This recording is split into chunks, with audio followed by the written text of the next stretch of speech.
ধানশিটে vote দেওয়ার জন্য প্রতিবাদী দুষ্কৃতী যারা ছিল তারা হচ্ছে যে আমাদের এই বাড়ির মালিক যারা ছিল তাদেরকে বাড়িঘর করে দিয়েছে। তো এই ঘটনাটা মূলত আমরা দেখি নাই, মূলত দেখেছি মাননীয় প্রধানমন্ত্রী তারেক রহমান। উনি এত ব্যস্ততার মাঝেও যে এই অসহায় মানুষের জন্য যে খোঁজখবর রাখছেন তার একটা উজ্জ্বল উদাহরণ এটা। এখন উনি দেখার পরে এই ঘটনাটা আমাদের অতিরিক্ত প্রেস সচিব আপনার রুমন ভাইকে বলে এবং তার প্রেক্ষিতে আমরা কামরুল ভাইকে কন্ট্যাক্ট করি এবং কন্ট্যাক্ট করে আজকে এই ঘটনা এখানে আসলাম। আপনারা জানেন যে ধানশিটে ভোট দেওয়ার জন্য একজন মানুষের একটা পরিবারের এতগুলো বাড়িতে পুড়িয়ে দেয়, এর চেয়ে নৃশংসতা আর হয় না।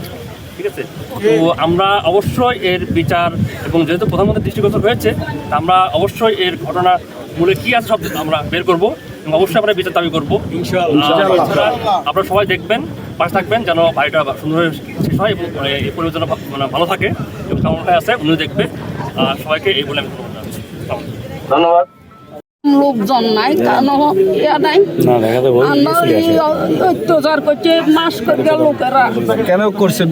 ধানের শীষে ভোট দেওয়ার কারণে, ধানের শীষে ভোট দেওয়ানোর কারণে আমরা এই অত্যাচার করি, ফাগুন লাগাই সব মাটির লগে মিশাইয়া দিছি।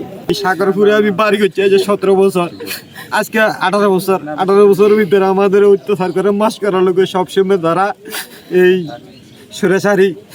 আমি বিএমপিতে ভোট দিই, আমার ছেলে একটা আছে, আমার ছেলেরও গেছি বিএমপিতে ভোট দিবি, সবসময় বিএমপিতে থাকবি, আমরা অন্য কোনো পার্টি করবো না।